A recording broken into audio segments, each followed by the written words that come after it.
Di setiap akhir Ramadan, senantiasa diperbincangkan tentang Lailatul Qadar, malam kemuliaan yang selalu dirindukan dan diburu oleh setiap muslim yang berpuasa di setiap tarikan nafasnya.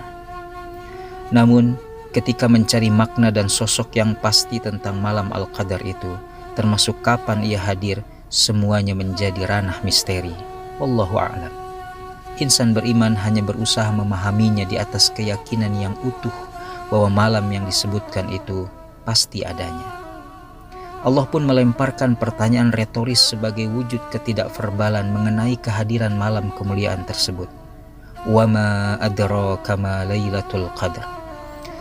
Tahukah kamu apa Lailatul Qadar itu? Dalam surah Al-Qadar, Allah hanya memberikan isyarat makna. Lailatul Qadri khairum min alfi syahr. Ia lebih baik dari 1000 bulan. Di dalamnya turun para malaikat dengan izin Tuhan mereka untuk mengatur segala urusan. Malam itu penuh keselamatan sampai terbit fajar. Para mufassir banyak yang mengaitkan malam Al-Qadar sebagai malam turunnya Al-Quran itu dengan malam penuh berkah, sebagaimana terkandung dalam surah Ad-Dukhan ayat 3 dan 4. Para ulama tafsir juga menggoreskan penanya dan menuliskan tentang malam Al-Qadar itu.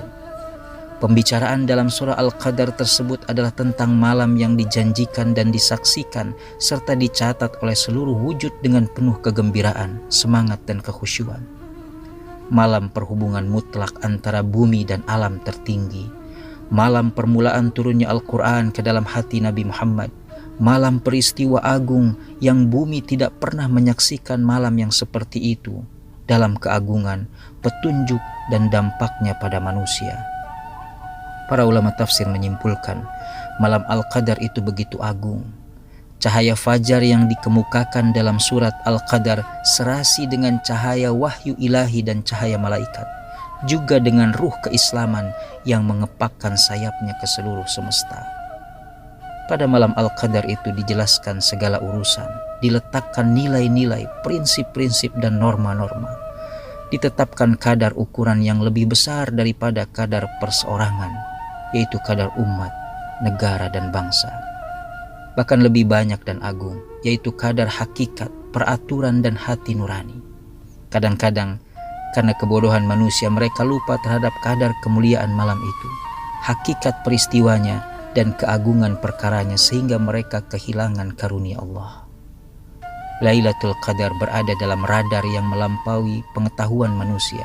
Hatta untuk menentukan kapan malam itu tiba pada bulan Ramadan, hadis Nabi hanya memberi sejumlah isyarat hari tetapi tidak memastikannya. Karena itu, setiap muslim yang berpuasa dan ingin meraih malam Al-Qadar yang penuh kemuliaan, keberkahan dan keagungan itu harus melakukan segala ibadah yang diperintahkan Allah dan dicontohkan Rasulullah SAW dengan penuh ketaatan. Jadikan malam Al-Qadar yang penuh rahasia itu sebagai azam revolusi pencerahan diri selaku muslim yang berperilaku mulia, agung dan menyebarluaskan berkah kebajikan semesta. Jika perubahan perilaku itu dapat dipancarkan dalam kehidupan nyata di kala dan pasca Ramadan, maka muslim yang berpuasa hakikatnya telah meraih Al-Qadar sebagai malam penuh cahaya keagungan, kemuliaan dan keberkahan yang mencerahkan.